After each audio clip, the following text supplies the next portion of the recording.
The camera light hit my face like a slap, and Hill Fruits wasn't a shop anymore. It was a stage. Anna clung to my leg, Nye sobbing in my arms, while a stranger's phone aimed at them and mine buzzed. You're about to put her in the spotlight. Be sure you can protect what you publish. Across the street, a black SUV idled. James stepped in front of us, jaw locked, contract folder crushed in his fist like a shield. No pictures, he said, voice low. Not my family. If you believe a mother's peace is sacred, please tap like and subscribe to support this story. But to understand how one signature became a warning, we have to go back to the morning after the beach. But to understand how one signature became a warning, we have to go back to the morning after the beach. And I didn't wake up crying. She woke up ordering the world. More water, she called, like the ocean was still listening. That one sentence made my knees weak with relief. I crossed the room, pressed my palm to her forehead, then her cheek, checking heat, checking breath, checking the quiet places fear likes to hide. "So normal," I whispered. Not to her, to my own heart. From the kitchen, James laughed. Soft, real. After nights of watching Nye's chest rise and fall, her bossy voice sounded like safety. When I walked in, James was already at the table with his laptop open. CEO mode, technically, but he was still in our kitchen, still stirring coffee with the same patient hand that held mine in the clinic. Anna climbed onto her chair and stared at him with seriousness that didn't belong to a little girl. "Dad," she asked, "are you wearing CEO clothes today?" James looked down at his plain shirt. "These are my don't scare the accountants clothes." Anna giggled, and for a moment the room felt light. Bowls, spoons, a child's laugh, ordinary life returning. Then James's eyes flicked back to the screen. I saw it, the tiny tightening at the corner of his jaw. "We have a meeting in the city," he said. With who?" I asked, already bracing. He turned the laptop toward me. The invite title was long, full of corporate initials, but one line held all the weight. National Hospitality Supply Agreement. Produce Plus Wellness Program. "This isn't Miss Trang," I said. James shook his head. "It's corporate." Luan came in with a crate of oranges and heard the word. "Corporate?" he repeated. "That's not a contract. That's a spotlight." My throat tightened. "What do they want from us?" "Volume," James said. "Multiple properties, weekly deliveries, fixed pricing." He paused. "And they want a story." "A story?" The word tasted wrong. They want faces," he said gently. "A local sourcing campaign." My shoulders went rigid. We had rebuilt our peace on purpose. Quiet mornings, children protected, a life that didn't need applause to be real. James covered my hand. "We set boundaries," he said. "We sell fruit. We don't sell access." Nye banged her spoon. "Banana!" she announced, as if she were negotiating terms. By late morning, we left Hill Fruits in Luan's hands and drove to the meeting with a sample box on my lap. Sealed, labeled, arranged with care. Not just produce, proof. James kept his voice calm. If the volume is too much, we phase in, he said. If the story becomes intrusive, we walk. The office was bright and cold with glass walls. Miss Trang met us outside the conference room. She looked at me and softened. "Diep," she said quietly. "I'm glad you came." Inside, two people waited, a procurement director and a brand marketing lead. Their smiles were practiced, their questions sharp. "We reviewed your deliveries," the procurement director said. "Consistent, careful. That's rare," James answered simply. "We treat food like trust." The director nodded, approval clear. The marketing lead opened her laptop and turned it toward us. Photos, hill fruits, our chalkboard, the jar by the register, the gate area blurred but recognizable. My stomach turned. "We love the authenticity," she said. "People want real local partners." James didn't raise his voice. He didn't need to. "No children," he said. "No home footage, no surprise visits. The shop is our work, not our entertainment." The marketing lead blinked, then recovered. "Understood," she said. I leaned forward. "If you need a face, use mine only with written approval," I said. "And only inside the shop." The procurement director watched me, then nodded once like he respected the clarity. Then they showed us the numbers. Weekly volume that made my pen hesitate. Multiple resort properties plus a corporate wellness program. Seasonal fruit boxes delivered to city offices branded as care. James asked, "What happens if there's a disruption?" "Contingency plan," the director replied. "Partner farms, cold storage, staged rollout."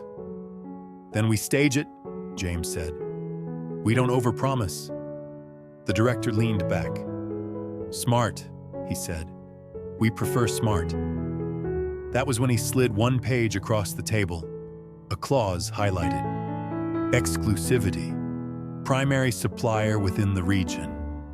Vendor may not supply competitor properties. The room suddenly felt smaller.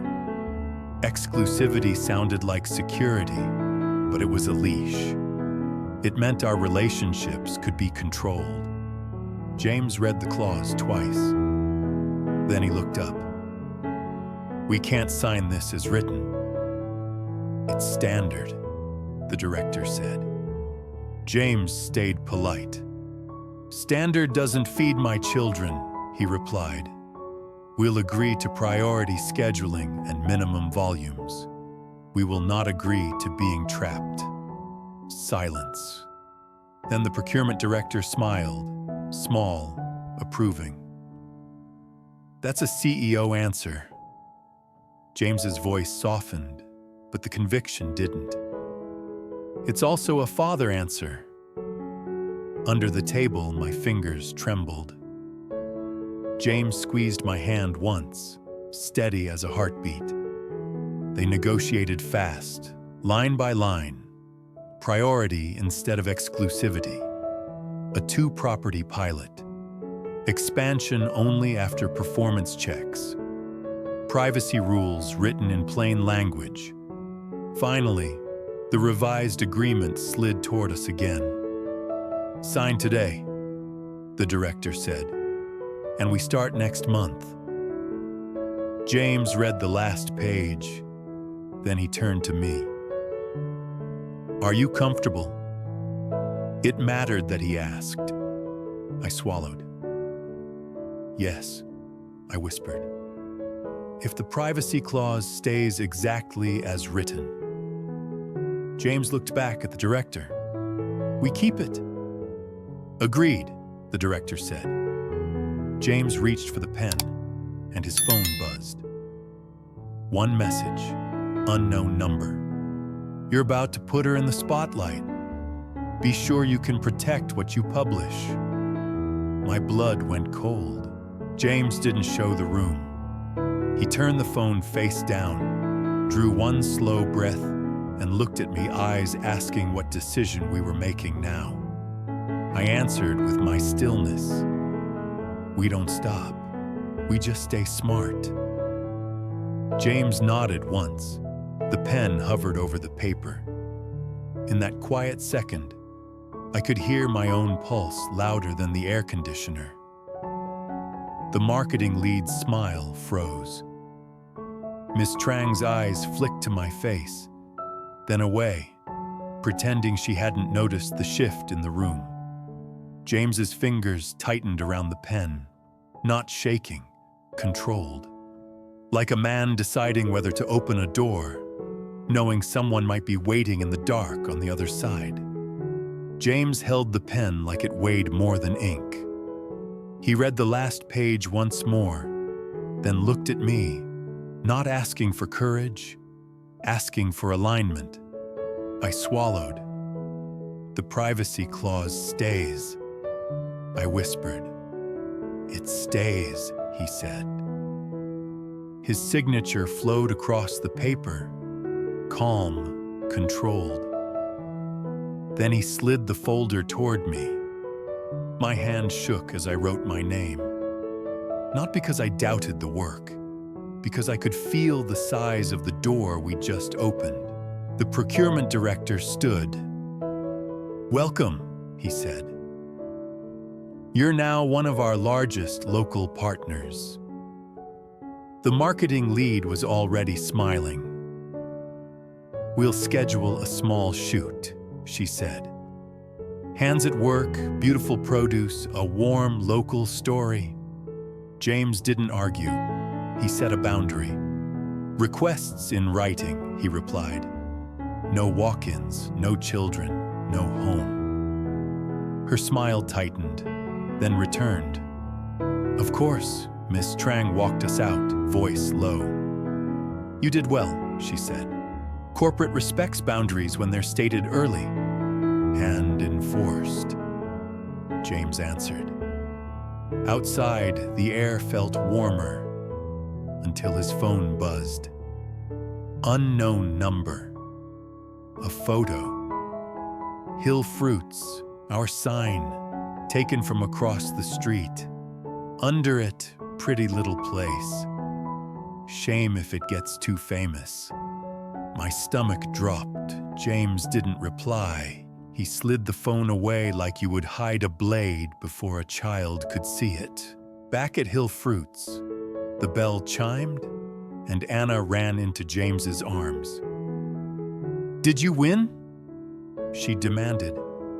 James kissed her forehead. We worked, he said, and we stayed brave. Nye pointed at the sample box and shouted, Oranges! Like she was blessing the deal herself. For one sweet hour, we let ourselves believe in good news. Then the first crack. A young woman walked in holding her phone too high, grinning at her own screen. Is this Hill Fruits? She asked, already filming. I heard you got the corporate contract. My skin went cold. Who told you? I asked. It's everywhere, she said. People love this kind of story. James stepped forward. His voice stayed polite, but it turned to steel. No filming, he said. Put it down. It's just my followers, she insisted. This isn't content, he replied. This is a family business. I moved without thinking, placing myself between the phone and the kids. Anna's hand grabbed my sleeve. Nye pressed into my hip, confused by the sudden tension. The woman lowered her phone, embarrassed, and left quickly. Luan stared at the doorway. That was fast, he muttered. James's eyes stayed steady. Fame moves faster than fruit, he said. By evening, the messages started. Unknown numbers, media partners, someone claiming to be brand support, wanting to stop by tomorrow. James didn't answer. He saved everything. He documented, quietly building a wall. Officer Thu came by after closing. James showed the photo message. Thu's face hardened. "Good that you didn't reply," she said. "Keep the meeting trail clean. Keep the kids inside after dark. Lights on. Cameras on, if you have them." Mr. Hung, sitting by the gate like he belonged there, tapped his cup once. "The gate won't be alone," he said. That night, the contract folder sat on our kitchen table beside the painting. Two different kinds of proof. James rubbed his forehead. "We can grow," he said softly. "But we grow with rules." "And if someone hates our rules?" I asked. He looked at me, unwavering. "Then they meet me." His phone buzzed again. This one wasn't anonymous. Proud. "Dinner still stands. Bring the painting if you want." James stared at the screen a long moment. I could see the old ache in his face, the kind that says love arrived late, but it still arrived. "Your father?" I whispered. He nodded, but didn't respond. Then headlights swept across the front window, slow, lingering. James went still. He crossed to the curtain and lifted it a fraction. A dark SUV sat across the street, engine running, lights off. Not a neighbor, not a delivery, just waiting. My mouth went dry. "James." He raised a hand for silence. His phone buzzed, anonymous. "Tomorrow, noon, cameras," and my heart slammed against my ribs. From the hallway, Anna's small, sleepy voice floated out. "Mom?" I hurried to her room, smoothed her hair, forced my breath to slow. "It's okay," I whispered. "Go back to sleep." When I returned, James was still watching the street like a man counting exits. "It might be nothing," I said, though my body didn't believe it. "It's something," he answered quietly, "but it doesn't get to touch them." The next morning, Hill Fruits opened like it always did. Fresh baskets, clean labels, sunlight on oranges. I tried to live inside routine. Wipe the counter, cut samples, smile. Then the bell chimed again. This time it was 3 strangers with a camera rig. Good morning," the woman said brightly. "Brand team, corporate wants a quick shoot today." James stepped out from behind the counter like a wall rising. "No appointment," he said. "We texted," she replied, still smiling. "It's already approved." Behind her, on the sidewalk, another phone pointed in through the glass. And at the curb, closer than last night, the black SUV idled, quiet, patient. The camera light flicked on. Anna peeked from behind me, eyes wide. Nye clutched my shirt, trembling. James stepped in front of us, jaw locked, voice low. "No pictures," he said. "Not my family." My phone buzzed in my pocket. Unknown number. Be sure you can protect what you publish. Folks, I can barely breathe. Before we see who's behind that SUV and what corporate really wants, please hit subscribe and stay with us. The camera lights stayed on. It made our little shop look like a set. like our jars and baskets were props, like my children were background. James didn't move an inch. He stood between the lens and our family, the way you stand between a storm and a porch swing. No pictures, he repeated. Not my family.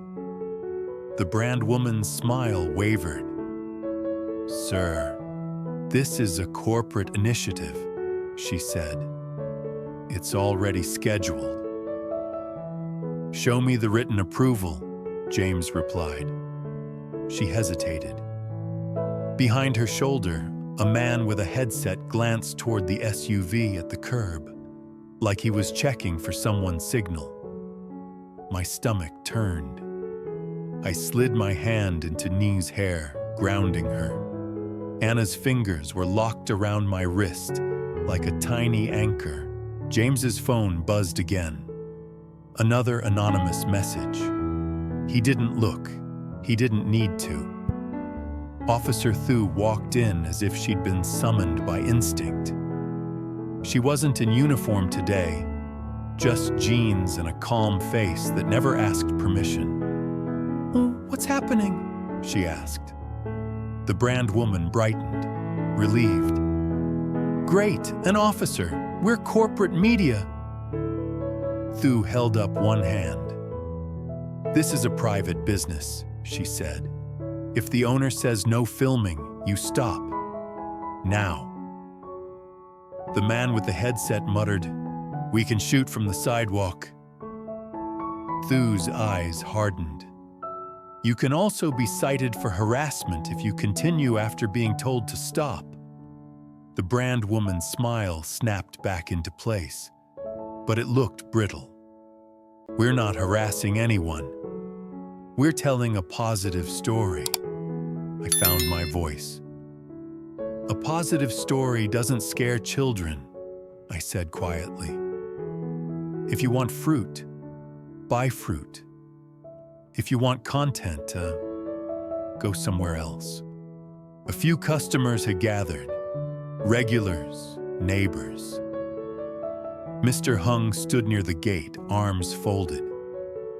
Luan stepped out from the back holding a crate, then set it down with a thud that sounded like a warning. The brand woman opened her phone. "We'll call corporate and clarify," she said. "Please do," James replied. Outside, the SUV's engine hummed. The window lowered just a crack. A man's hand appeared holding a phone, recording from inside the vehicle. My breath caught. James turned slightly, shielding me and the kids without even looking like he was doing it. "Officer," he said, calm. "That car has been here since last night."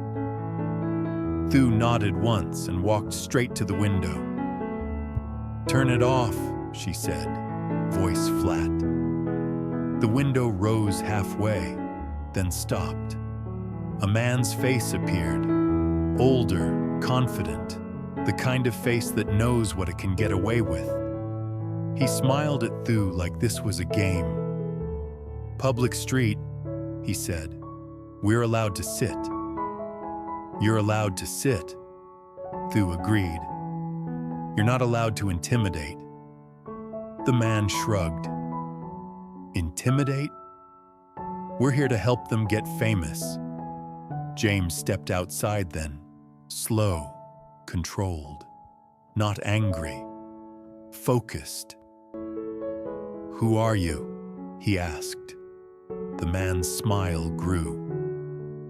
"A friend of the contract," he said. My blood turned cold. "The contract?"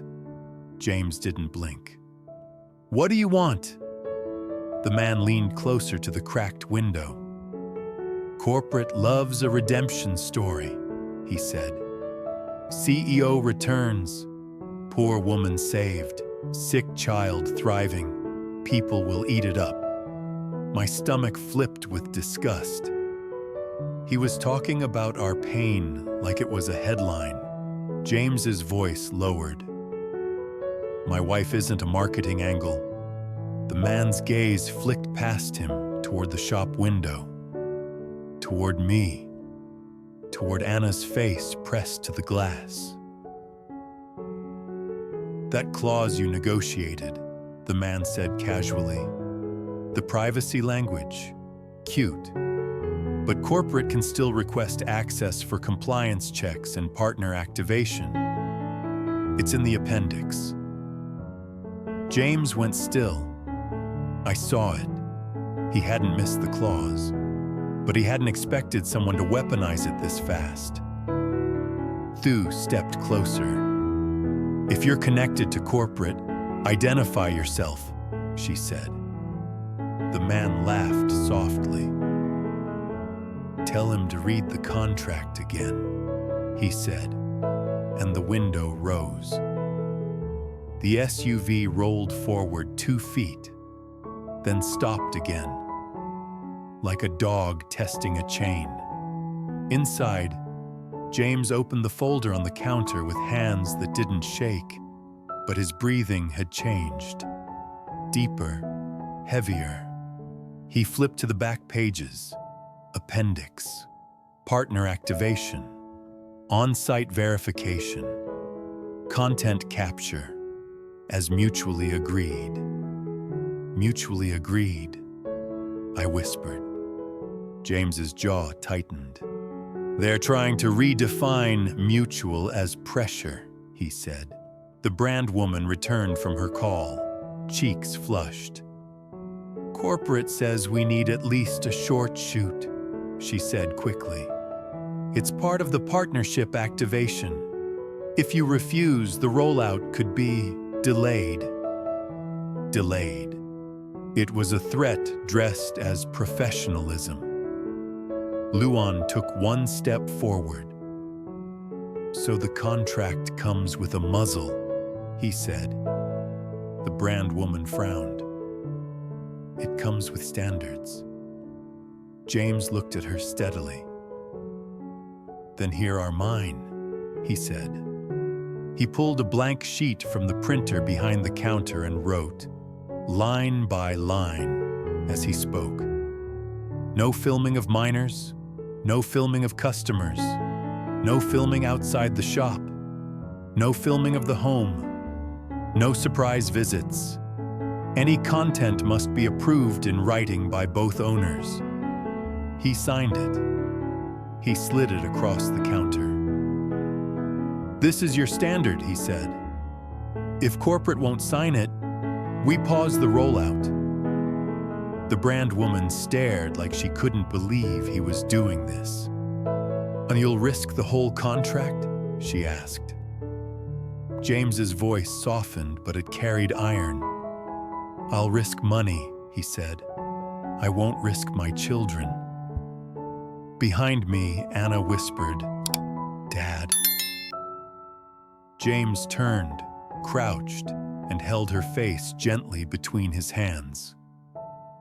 Hey, he said, warm again. You're safe, okay? Anna nodded, tears stuck in her lashes. Then James stood and did something I didn't expect.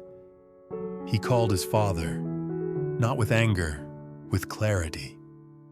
The phone rang twice. Mr. Hung and Luan watched without speaking.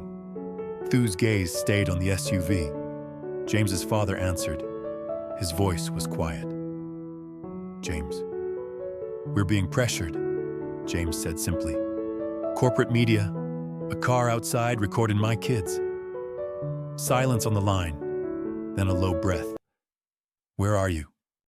At Hill Fruits. Another pause, then.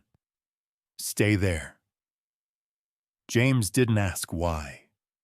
He trusted that tone in a way that surprised me. Within 15 minutes, another car pulled up. Older, clean, not flashy. Then another. 2 men stepped out in plain clothes, scanning the sidewalk like professionals who didn't want attention. James's father arrived behind them. walking with the stiffness of a man who hates that he's late to the moment that matters. He looked at the SUV first, then at me, then at the kids, and something shifted in his face. Regret sharpened into purpose. He walked straight to James and spoke low enough that only we could hear. "This isn't corporate," he said. "It's someone using corporate's name." James's eyes narrowed. "Who?" His father's jaw flexed. "A competitor vendor," he said. "They lost the bid. They're trying to force you to violate privacy so they can report you for non-compliance and get you removed." My knees went weak. "So the messages..." His father nodded. "Blackmail disguised as marketing," he said. Officer Thu stepped closer. "Can you prove it?" she asked. James's father lifted a folder. "I can," he said. "And I'm sorry it took me this long to use my connections the right way." He handed Thu printed screenshots, a name, a subcontractor ID, and something that looked like a complaint draft, already prepared. "They were going to file this the moment you resisted," he said to James. "But now we file first." Thu's eyes sharpened. "This is actionable," she said. Outside, one of the plainclothes-men approached the SUV with a phone in hand, recording the recorder. The SUV door opened slightly, then shut. The engine revved. Thu stepped into the street and lifted her hand. "Stop," she ordered. The SUV hesitated. Then, like a coward suddenly aware of witnesses, it drove off. The air in the shop changed the second it left, like the room could breathe again. The brand woman's face had gone pale. This isn't what corporate told me," she stammered. James pointed to the paper he'd written. "Send this to legal," he said. "If corporate wants our fruit, they sign. If they want our lives, we end it." She nodded quickly. "I will," she said, and for the first time her voice sounded human, not scripted. After they left, James's father stayed. He looked at the painting on our wall, the one that had carried so much silence between them. "I asked you to bring it to dinner," he said quietly, "not to own it, to face what it meant." James held my hand tighter. "You're facing something now," he replied. His father nodded, eyes on Anna and Nye. "I am," he said, "and I won't let anyone turn your family into a product." I felt tears rise, hot and unexpected. Because protection, when it finally comes, doesn't erase the past. But it can change the future. That night, we still went to dinner. Public, simple, lights bright. James brought the painting. He set it on the chair beside him like a third person at the table. The past, finally invited to stop haunting us and start telling the truth. His father looked at it for a long time. Then he looked at me. "Diep," he said, voice rough. "Thank you for loving my son the way I should have." James didn't speak for a moment. He just breathed. Then he said quietly, "If you want a place at our table, you protect our peace first." His father nodded once. "Always," he said. Back at Hill Fruits, the shop light glowed warm in the window. The contract wasn't canceled. It was corrected. on our terms. And when Anna fell asleep that night, she whispered, half dreaming, "Dad said no pictures." James kissed her forehead and answered softly, "That's right, baby, no pictures. Because some families don't need fame. They only need safety."